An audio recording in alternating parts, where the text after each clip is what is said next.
moms, char! Samahan niyo naman si Teacher Ray dahil napadpad naman siya sa Bohol. Char! So mga moms, dahil sobrang busy nga nung New Year, nung Christmas, so hindi ako nakapag-upload ng mini vlog, diba? Char! So ngayon, gagawin natin mga moms. So from Panglao, Bohol nga mga moms, nag-travel kami ng around 2 hours siguro papuntang Lubok. Ang layo pala doon mga moms. Hindi nga kami nahirapan mga moms kahit kasama namin ang aming mga anak kasi nag-rent a car kami for only 1,300 pesos. At pagdating nga dito, kumuha agad kami ng ticket kasi may cut-off pala sila mga moms. Hanggang 3 p.m. lang yung Lubok River Cruise. At ito yung presyo nila. For adult, 1,000 pesos each. So tag 1,000 kami. Then si Liam, 412. Then free na si Elise dito. For senior naman, 800 pesos mga moms.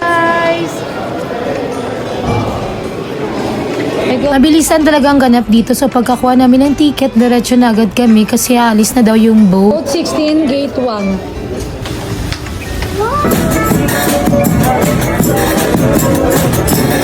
Hello!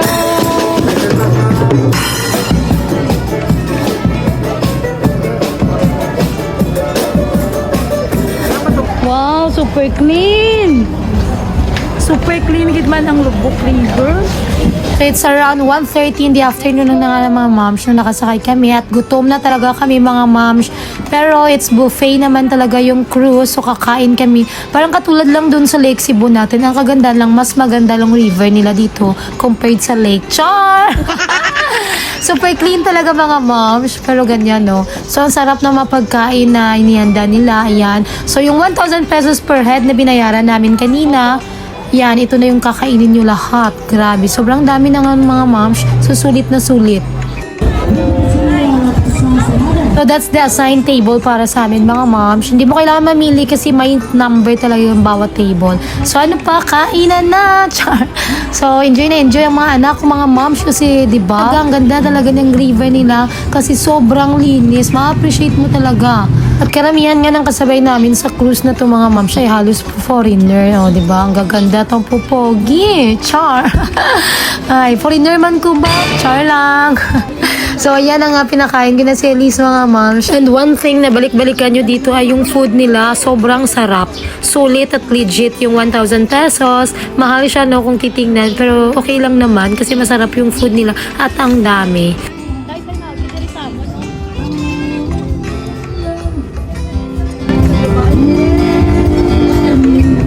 Ang ganda talaga. Char, ang ganda ko. Mels.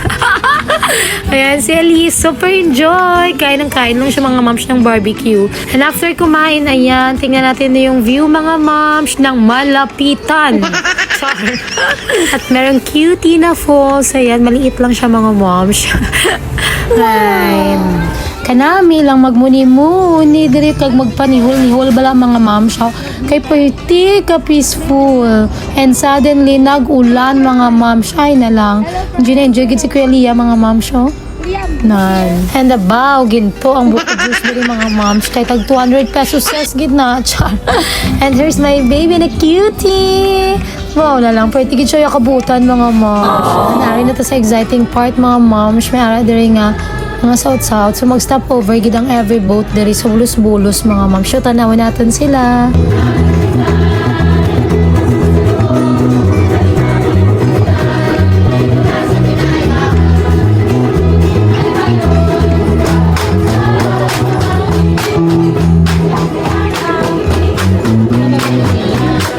Yes, dahil pabida si auntie nyo mga ma'am, syempre nagsali-sali ko katinikling diri, tapos hindi man gali kabalo. Yate.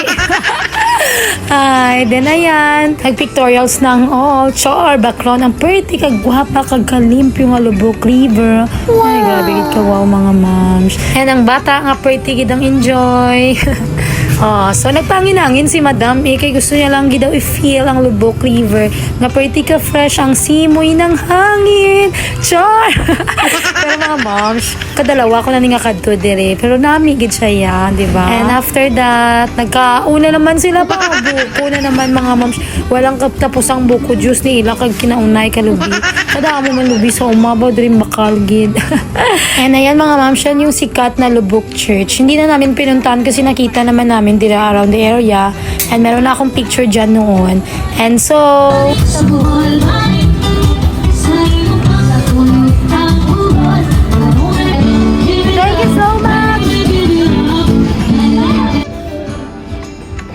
At hanggang dito lang ang aking mini vlog mga moms. Thank you so much for watching. Mwah, mwah, mwah.